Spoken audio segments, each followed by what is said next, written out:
भगवती शिक्षा प्रशिक्षण महाविद्यालय गंगापुर सिटी की ऑनलाइन क्लासेज में आपका हार्दिक स्वागत है। बीए बीएड सेमेस्टर चतुर्थ, विषय हिंदी साहित्य, प्रकरण विज्ञापन का अर्थ व उद्देश्य महत्व।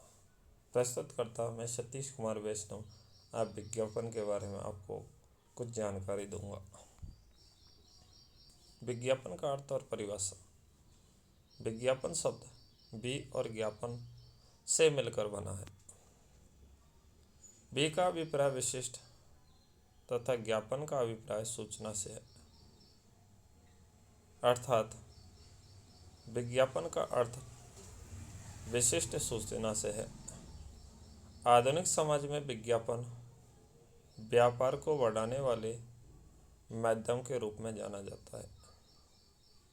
विलियम वेलवेकर ने विज्ञापन की परिभाषा देते हुए कहा है कि विज्ञापन सूचना प्रसारित करने का वह साधन है जो किसी व्यापारिक केंद्र अथवा संस्था द्वारा भुगतान प्राप्त तथा हस्ताक्षरित होता है और इस संभावना को विकसित करने की इच्छा रखता है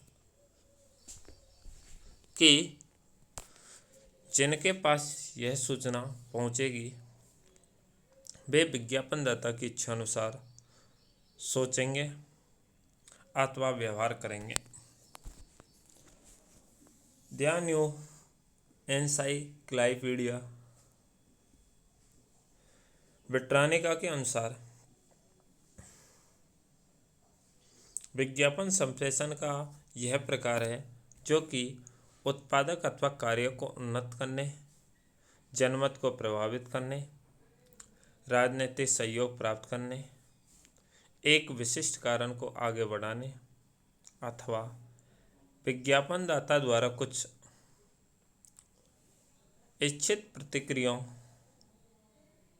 प्रतिक्रियाओं को प्रकाशित करने का उद्देश्य रखता है।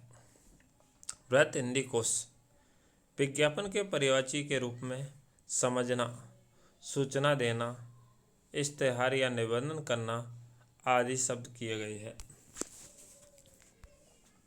विज्ञापन का उद्देश्य इस प्रकार है। विक्रयकर्ता की सहायता करना पहला पॉइंट, यानी विज्ञापन के माध्यम से ग्राहकों को वस्तुओं के लक्षणों, गुणों, प्राप्ति, स्रोत आदि के संबंध में आवश्यक जानकारी दी जाती है। इससे विक्रेताओं का काम सरल हो जाता है, उन्हें कम प्रयत्न करना पड़ता है। व्यापारिक संबंधों को सुधारना। विज्ञापन पुराने व्यापारियों को आश्वासन करता है कि तथा नए व्यापारियों को उत्पादक की वस्तु बेचने के लिए प्रेरित करता है। नई वस्तुओं का बाजार में प्रवेश कराना।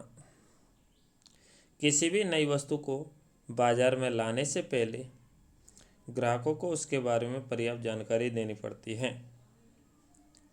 और उन वस्तुओं की मांग उत्पन्न करनी पड़ती है, क्योंकि विज्ञापन वस्तु की पूरी जानकारी देकर इसकी मांग को उत्पन्न करता है। विज्ञापन वस्तु के नाम, पैकिंग, कीमत आदि में परिवर्तन की ग्राहकों को जानकारी दी जाती है।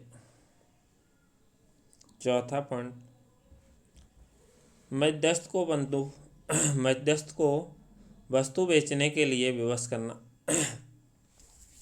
विज्ञापन का चौथा उद्देश्य मध्यस्थ विक्रेताओं को इस बात के लिए विवश करता है कि वे उस निर्माता की वस्तुओं को अपने यहाँ विक्रय के लिए रखें जिनका विज्ञापन किया जा रहा है। यह तभी मुमकिन है जब ग्राहक विज्ञापन से प्रभावित हो और वस्तु को खरीदने के लिए मध्यस्थ विक्रेताओं से पूछताछ करें। पांचवा, ब्रांड वरीयता बनाना। विज्ञापन इस उद्देश्य से भी करवाया जा सकता है कि ब्रांड के प्रति वरीयता बन जाए, जिससे कि उपभोक्ता उसी ब्रांड को खरीदे और प्रतियोगी के लिए कठिन कर दे कि वह अपनी वस्तु को बेच सके। उपभोक्ताओं को याद दिलाना। विज्ञापन के द्वारा ग्राहकों को वस्तुओं को खरीदने के लिए याद दिलाना या याद दिलाया जा सकता है। यह याद दिलाने के लिए बार बार विज्ञापन किया जा सकता है। प्रतियोगी विज्ञापन को प्रभावीहीन करना। विज्ञापनों का उद्देश्य प्रतियोगी कंपनी के द्वारा किए जा रहे विज्ञापनों के प्रभाव को शून्य करना भी हो सकता है। 8वां पॉइंट, उपभोक्ता को शिक्षित करना। विज्ञापन का उद्देश्य ग्राहकों को शिक्षित करना भी है। उपभोक्ताओं को विज्ञापन के द्वारा विज्ञापित वस्तु की उपलब्धता पहचानना तथा उसके प्रयोग के लिए आवश्यक जानकारी प्रदान की जाती है। विक्रयकर्ता की पहुंच से बाहर के लोगों को यानी उन लोगों से संपर्क करना।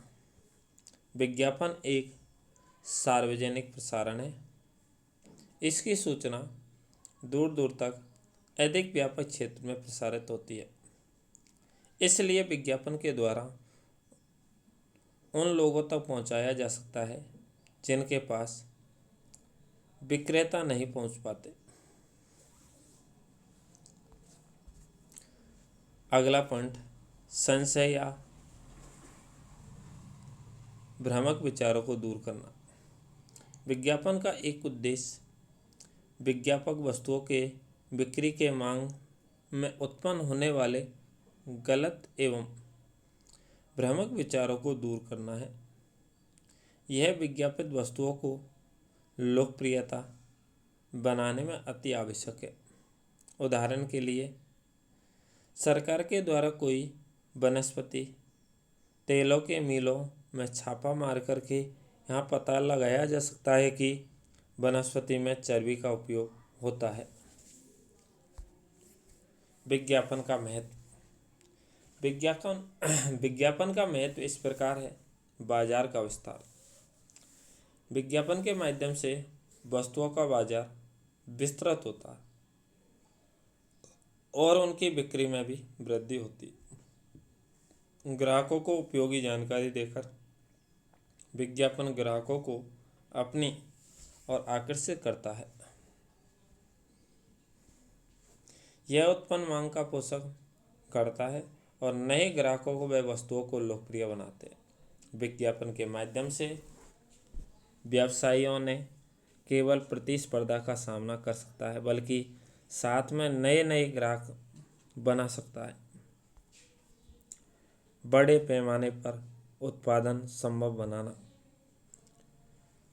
विज्ञापन बड़े पैमाने पर वितरण की मुख्य विधि जल्दी या बड़ी मात्रा में विक्रय से बड़े पैमाने पर उत्पादन मुमकिन होता है और ज़्यादा स्टॉक भी नहीं रखना पड़ता है। बड़े पैमाने पर वितरण तथा उत्पादन से प्रति इकाई वितरण व उत्पादन लागत में कमी होती है। कर्मचारियों के मनोबल में वृद्धि। जिस प्रकार विज्ञापन संस्था के कर्मचारियों में वस्तु के प्रति गर्व उत्पन्न होता है यानी गर्व उत्पन्न करता है और उनका मनोबल बढ़ाता है।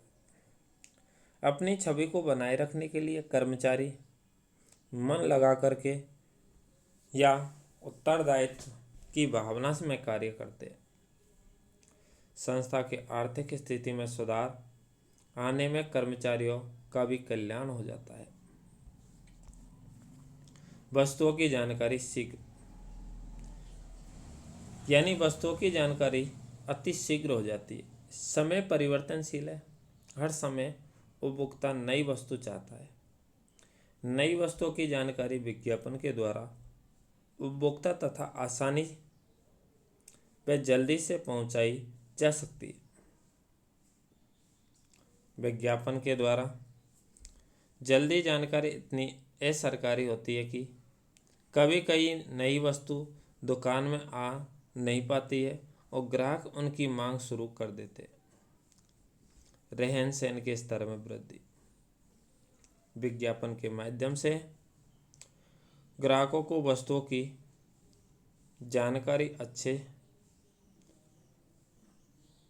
विज्ञापन के माध्यम से ग्राहकों को वस्तु की जानकारी अच्छे से होती है। अच्छी वस्तुओं का उपयोग करने से उपभोक्ताओं के रहन सहन स्तर में वृद्धि होती है। मनोरंजन के साधन। आज के युग में विज्ञापन का एक नया ढंग प्रचलित है। विज्ञापन के माध्यम से लोगों का मनोरंजन भी होता है। विशेषकर दूरदर्शन के विज्ञापन मनोरंजन से ओतप्रोत होते हैं। तुलनात्मक अध्ययन। ग्राहक घर पर बैठकर विभिन्न वस्तुओं के दामों का तुलनात्मक अध्ययन कर अपने के लिए कम दाम की अच्छी वस्तुओं का चुनाव कर सकते हैं। देश का तीव्र आर्थिक विकास। विज्ञापन मांग का सृजन होता है और नई वस्तुओं के उत्पादन को प्रोत्साहित करता है, जिसकी वजह से उद्योगों का विकास होता है और नए नए उद्योगों की स्थापना होती है।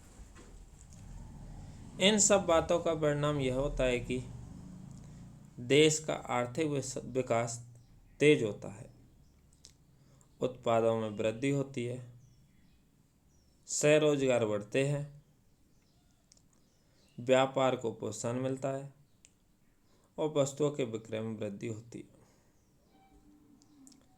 सभ्यता का विकास। विज्ञापन जन सामान्य में वृद्धि कर उनको बहुत प्रकार से शिक्षा प्रदान करता है, जिससे समाज का जीवन स्तर उच्च होता है और राष्ट्रीय सभ्यता विकसित होती है। धन्यवाद।